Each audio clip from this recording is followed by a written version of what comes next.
Many of you were with us here this weekend as we were on the air live amid the news, this major U.S. strike on Iran. And tonight here, Iran's retaliation, targeting the largest U.S. military base in the Middle East, El Odeid, with a barrage of missiles home to some 10,000 U.S. troops.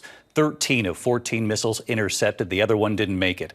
And just moments ago, the breaking news here, President Trump now saying there could be a ceasefire in the works in the coming hours.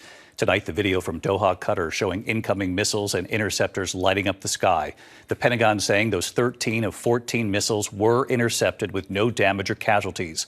Late today, President Trump calling Iran's retaliation, quote, very weak, and thanking Iran for giving the U.S., in his words, early notice, sending a message through Qatar. The president saying it is now time for peace. Tonight here we are seeing new video. These are the B-2 bombers taking off in Missouri, headed for Iran the night of the attack. Officials looking closely at before and after satellite images to assess how much damage was done.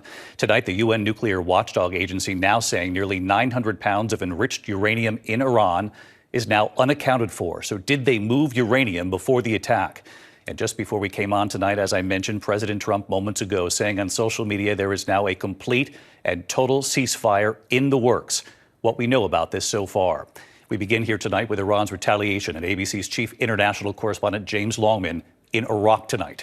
After 12 days of uncertainty in the Middle East, which has fueled fears of a widening conflict, tonight Donald Trump has posted that Israel and Iran have agreed to a ceasefire.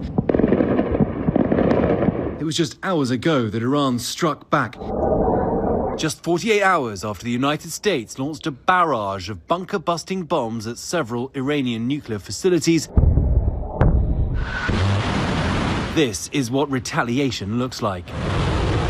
The largest US base in the region targeted with what appears to be 14 short and medium-range missiles. President Trump tonight called it very weak, but he even thanked Iran in a post online for giving the US early notice, which made it possible for no lives to be lost and nobody to be injured. Watch as they're intercepted by American and Qatari forces above Doha.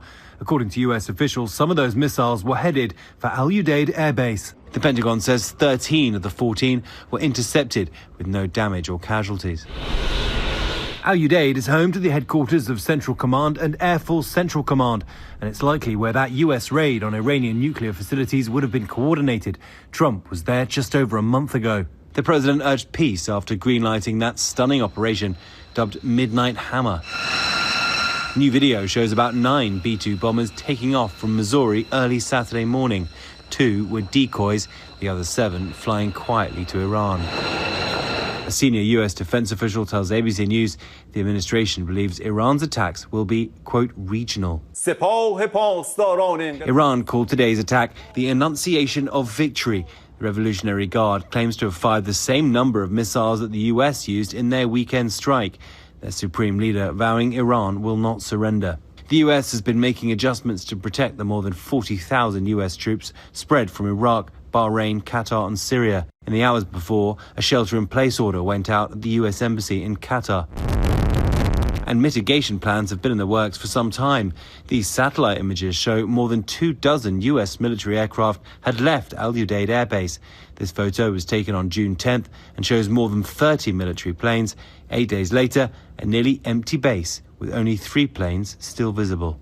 So let's get right to James Longman with us live tonight from Iraq. And James, you have more on the breaking news here. President Trump suggesting moments ago a possible ceasefire now in the works between Israel and Iran.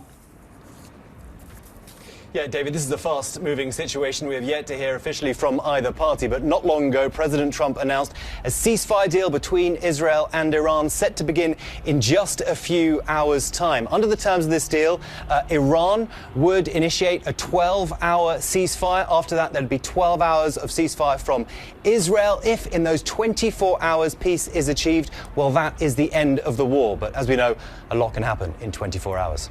David? James Longman leading us off here tonight. James, thank you.